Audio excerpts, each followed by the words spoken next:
bonita, Os Lusíadas. Os Lusíadas é uma obra formidável. Agora dou-lhe uma nota engraçada.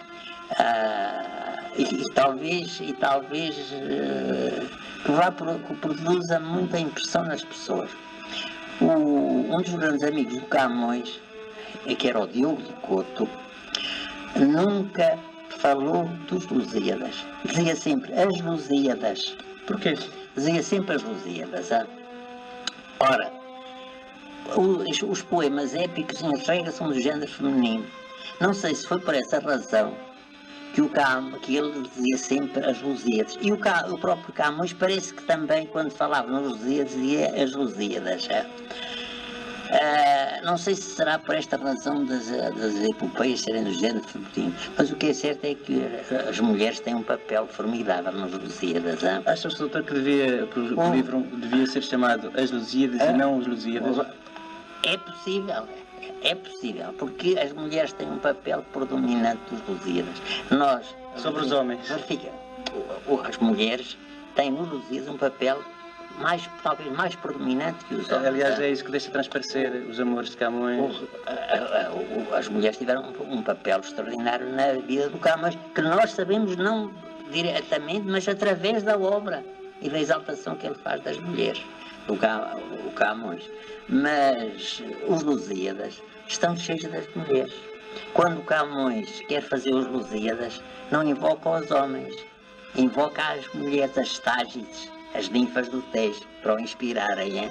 E depois, se nós percorrermos todos os Lusíadas, do princípio ao fim, verificamos esta coisa, que o papel preponderante das mulheres através dos Lusíadas. E a tal ponto que quando o Camões quer premiar os feitos dos portugueses, aquelas aventuras extraordinárias que os portugueses fizeram na sua epopeia ultramarina, o que é que ele faz? Cria a Ilha dos Amores com mulheres.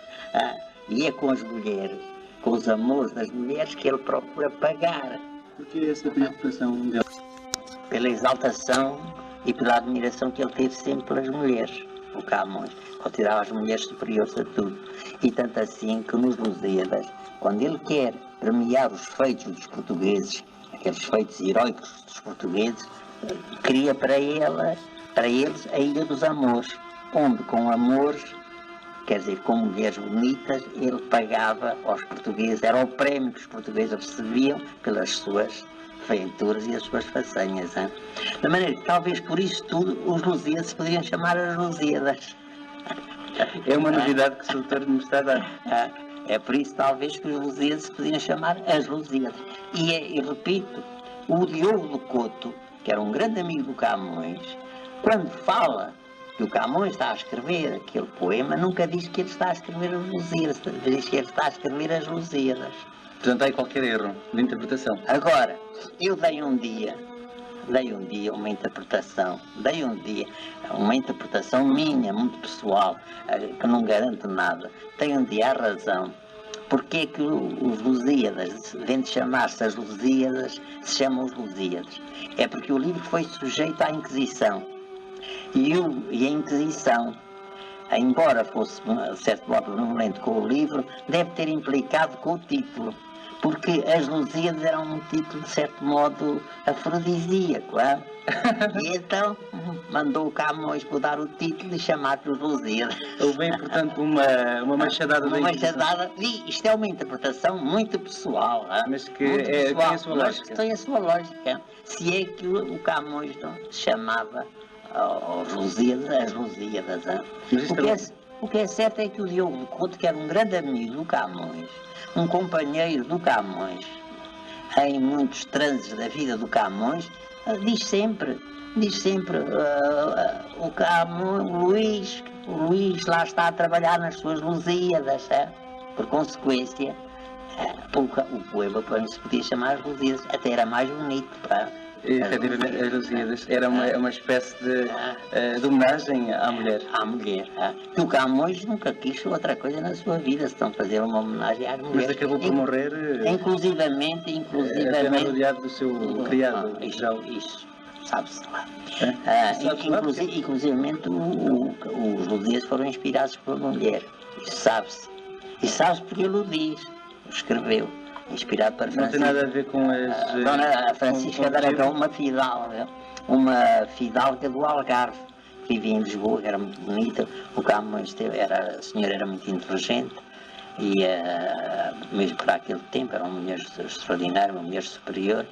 E ele inspira sempre ao Camões que, sabendo só o seu gênio poético, que um dia cantasse e descrevesse em versos feitos dos portugueses.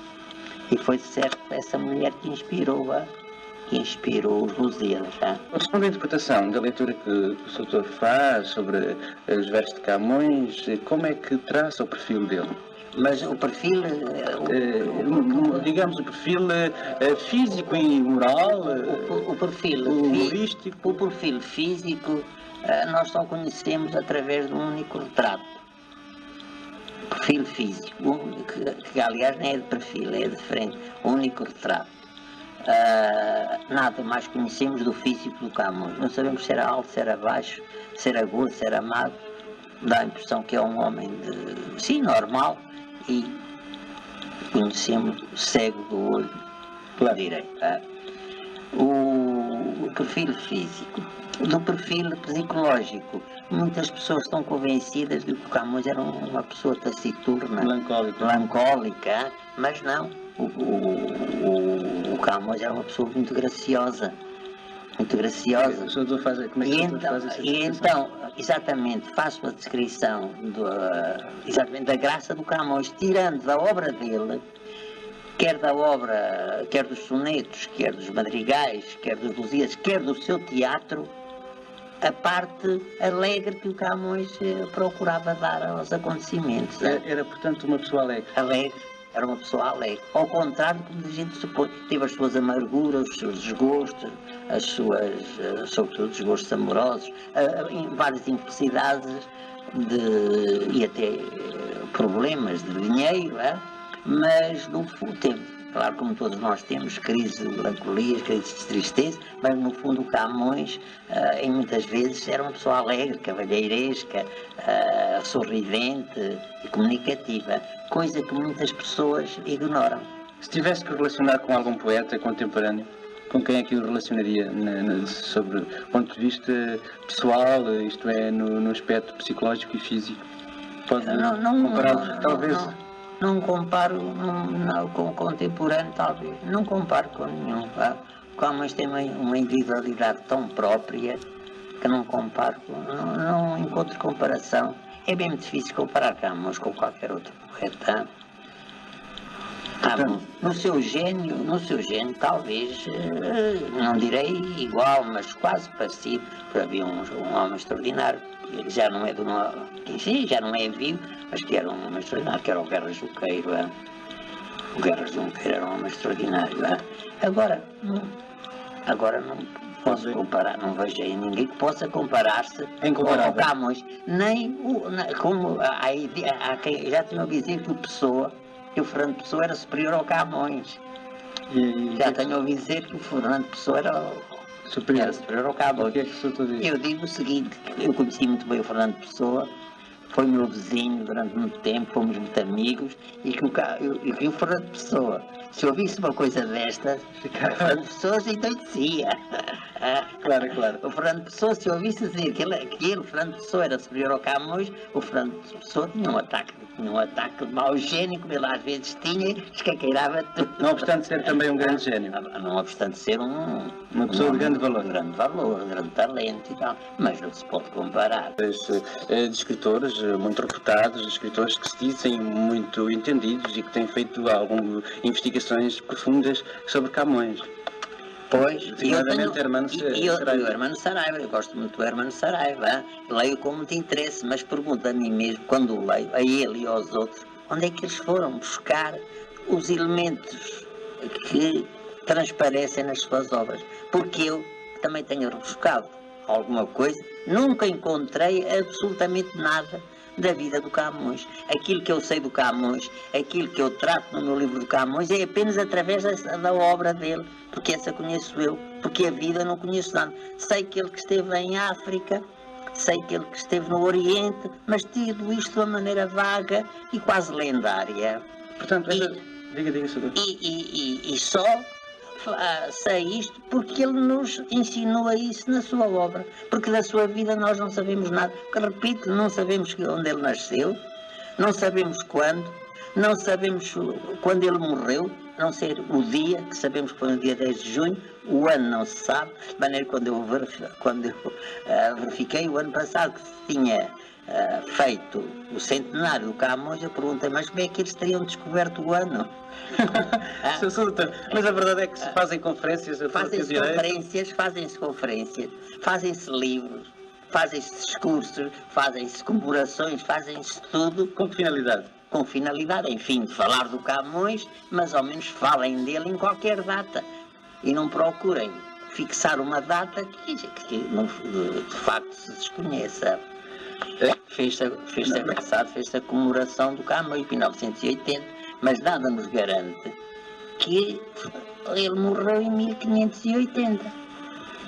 Portanto, anda-se para aí fazer comemorações? Andam-se a fazer comemorações sem haver uma coisa que matematicamente nos confirme, garanta as datas dos factos da sua vida. Isto leva-me a crer que há muita gente, embora bem intencionada, que quer realmente escrever livros à custa do nome de Camões. Não, aproveitam, quer dizer, como exatamente, porque se desconhece a vida do Camões, as pessoas conjecturam e tudo é possível. Tudo é possível inventar, visto que nós não temos os documentos comprovativos do que foi a vida do Camões, nem quem foi a família, nem os estudos que fez, nem se esteve em Coimbra, nem se não esteve. Agora, acho que até Graça, por exemplo, inaugurou-se ontem uma casa do Camões em Constância, onde não há o mais pequeno elemento a provar que ele esteve em Constância. Não há a mais pequena coisa, o mais pequeno vestígio dele ter estado em Constância. Depois já temos visto determinados documentos publicados afirmando-se pertencerem a Camões. Camões? Pois, não sei. A única coisa que nos resta do Camões é a obra. Temos os Lusíadas, temos os sonetos, temos os madrigais e temos o teatro. Como o entendido de Camões, como estudioso de Camões, da sua obra, tem uma perspectiva da sua leitura muito própria. Que recomendação é que daria aos professores e a todos quantos se interessassem pela leitura de Camões? Eu diria aos professores o seguinte, diria aos professores que mostrassem aos alunos as belezas estéticas, as belezas literárias do Camões e não os incidentes gramaticais da sua obra, que é o que eles fazem.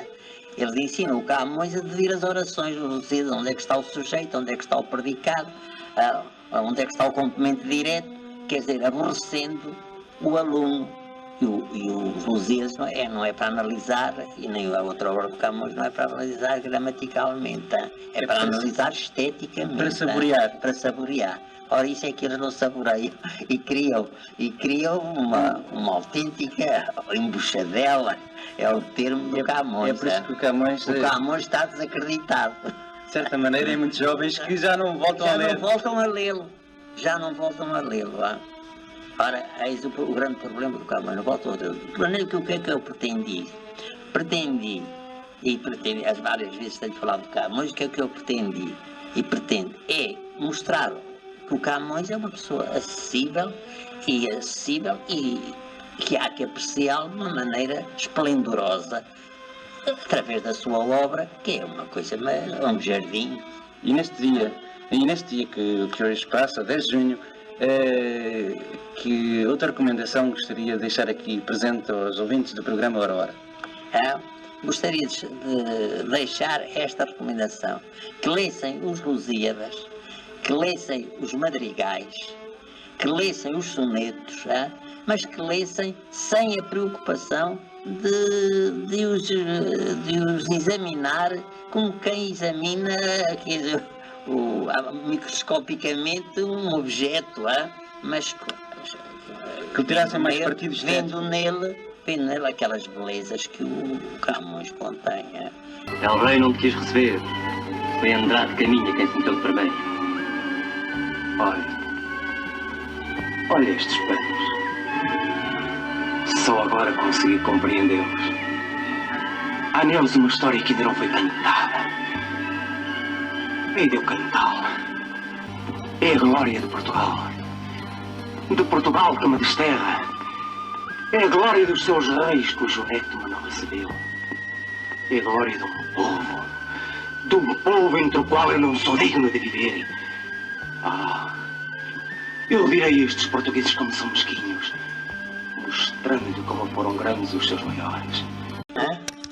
Tenho muito medo dos eruditos, sabe? Tenho muito medo dos sábios. Porquê, Soutor? Porque os eruditos, em regra, há exceções, felizmente, há exceções, mas em regra são os grandes passadores, os eruditos. E os sábios são perigosíssimos. Os sábios são perigosíssimos. Uma grande parte daquilo que nós estamos atravessando neste momento, em todo o mundo, é obra dos sábios. Hein? Se não fossem os sábios, nós não tínhamos a bomba atómica, não tínhamos os mísseis, não tínhamos nada. Não tínhamos essas poderes que são agora essas armas mortíferas. Tudo é inventado pelos sábios. Hein? Mas, Soutor, também não teríamos outras comodidades? Ora, nem mais. Não teríamos outras coisas. Não teríamos outras coisas. Mas o que é triste é que os sábios, na sua sabedoria, não sabem muitas vezes distinguir as duas coisas, o bom e o mal. O bem do mal. O bem do mal. De maneira que caem imaginando que praticam o bem, acabam por praticar o mal. Então veja a perfeição das armas de guerra hoje, mas não imagina o que os sábios fazem, embora haja obras formidáveis. Mas o Einstein, por exemplo, se soubesse que ele descobrira aquela mecânica do átomo, tinha criado a bomba atómica, era capaz de enlouquecer? Então, portanto, o senhor tem uma impressão um tanto ou quanto pessimista dos sábios. Dos sábios. Os pessimistas dos sábios, quer dizer, os sábios nem sempre usam da sua sabedoria para produzir o bem, ou talvez com mais rigor. Há pessoas que se aproveitam da sabedoria dos sábios para provocar o mal. Mas em todo caso os sábios estão na origem de muitos males que nós atravessamos. E também de muitos bens. E de muitos bens. Quantos remédios? Claro. Quantos remédios não foram descobertos? Não foram descobertos para bem. E quantos remédios não têm morto? Exatamente, também à custa das suas experiências. Como é que o Sr. Doutor vê o futuro? Neste cavalgar de experiências, nesta evolução assustadora? Eu vejo que estamos a caminhar para o princípio do mundo. Vejo que estamos a caminhar para o princípio do mundo. Este mundo vai talvez acabar destruído por si próprio, e depois virá uma nova era, quer dizer, uma nova Eva. Eva? Um novo Adão, uma nova Eva, uma nova Eva e uma nova serpente. E isto repetir-se-á. Mas explica um pouco melhor, doutor. Portanto, quer dizer que o homem pode desaparecer? Eu estou convencido que o homem está criando a sua própria destruição. E então? Isto acabou tudo e voltar-se ao princípio. Teremos então um novo Adão, já de outro feitio talvez, uma nova Eva e uma nova serpente de outro feitio. Isto voltará outra vez a... Vindo do espaço de outros planetas. Planetas, exatamente. Isto não calculo nada. Mas a sua antevisão Não calculo nada. Não calculo nada. Como não sei como Adão e Eva apareceram, não calculo nada como é que eles apareceram. Se é que apareceram. No entanto, o Sr. Doutor prevê que o homem desapareça e que tudo comece a estar a novo outra vez. Com um novo Adão, uma nova Eva e uma nova serpente. Embora de outras, talvez com outra fisionomia. Mas no fim as bases serão as mesmas. Mas para o desaparecimento total. O homem está-se a suicidar. Autodesaparecimento. O autodesaparecimento. Não tem essa impressão?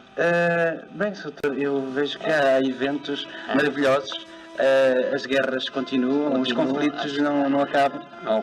Mas não tenho essa visão tão pessimista. Não tem essa visão tão pessimista. Eu também estou a longo prazo, já não assistimos a isto. Nós já não assistimos a isto. Mas é possível. Então imagino que vem uma guerra atómica. Se é uma guerra atómica, é o fim. Portanto, será o fim do princípio. Só o fim do princípio. E um princípio será melhor? O princípio, não sei, não faço ideia. Não faço ideia. Isto é que eu não faço ideia como será o princípio. O princípio, o primeiro, no fundo não foi mal de todo.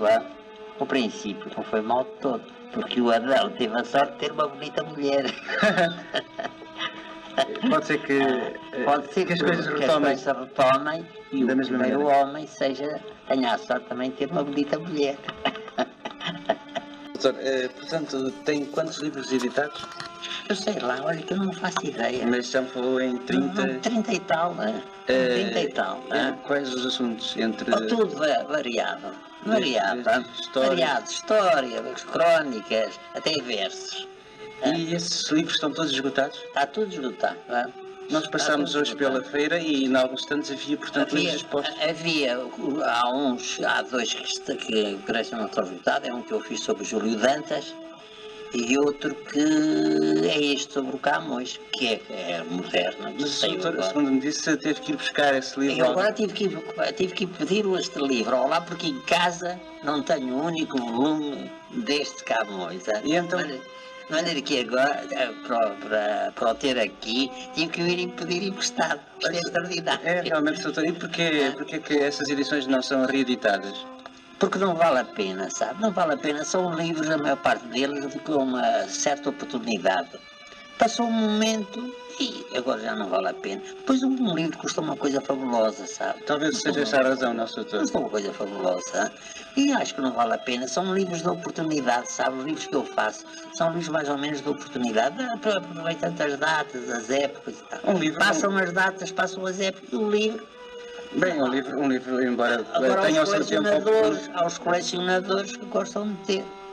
Mas acho que não vale a pena. Mas, pelo que vejo, doutor, parece que se torna cada vez mais difícil editar livros em Portugal. Difícil, porque os livros estão caríssimos, estão caríssimos, estão porque não podem estar baratos. Uma edição hoje é, como disse, é uma fortuna. É uma fortuna. E o leitor, como o livro é muito caro, não compra. Naturalmente. E então, Sr. Doutor, parou a sua atividade literária perante essa dificuldade? Não, eu parei a minha atividade literária a seguir ao 25 de Abril. Depois do 25 de Abril eu parei a minha atividade literária. Já estava com uma certa idade, estou. Com que idade, Sr. Doutor? Isto é um enigma que deste comigo ao túmulo. Eu não quero revelar. Bem, mas a verdade é que está bem conservado. A minha idade deste comigo ao túmulo. É um segredo. É um segredo? É um segredo. E porquê, Sr. Doutor, é um segredo. Essa renitência? Eu digo-lhe o seguinte, porque as pessoas supõem mais novo do que eu sou. Por acaso? De maneira que, como supõe mais novo do que eu sou, eu não digo a minha idade. Enfim, são coisas de escritores. Às vezes os escritores têm as suas coisas, não é? Pois estamos aqui em sua casa, uma casa, enfim, que com aspecto, com uma decoração muito bonita, que faz lembrar um palácio antigo. Por acaso esta casa, sendo moderna, o arquiteto, que aliás parece que foi uma arquiteta até que a construiu-a realmente dando-lhe um ar interior antigo e moderno na parte exterior. Portanto, exteriormente é um prédio moderno, mas interiormente... Mas no interiormente até tem esta coisa que raríssimas casas de Lisboa agora têm, que é um celhar de azulejos, como vê. Pois, então é aqui que o Sr. Doutor tem escrito os seus livros? É aqui, não, eu escrevo os meus livros de uma forma... não é só os livros, escrevo tudo de uma forma extraordinária. Como? Escrevo na cama os livros, barriga para baixo e servindo-me de mesa o travesseiro. Mas porquê essa posição, sempre, essa postura? Desde sempre. Não sei porque habituei-me a isso e assim escrevo. Aliás, não sou a primeira pessoa que faz assim. Porque lembro, embora não nesta posição, mas sentado na cama, escrevi ao Dr. Augusto de Castro. Mas e a certas horas, naturalmente. De manhã. E quer dizer, sentes mais, eu não direi inspirado, mas à vontade? Não, é que durante o dia não, em regra não posso. Quero-me referir à postura. Agora de manhã, leio o jornal, não. Estou na cama, tomo um pequeno almoço, depois leio o jornal e depois viro-me. de barriga para baixo, é? Escreve. E escrevo servindo do travesseiro como se fosse a secretária. Bem, escrevia porque o doutor já nos disse que agora tem... Agora com a sua escrevi, atividade. agora já há muito tempo que não escrevo. Agora já há muito tempo que não escrevo.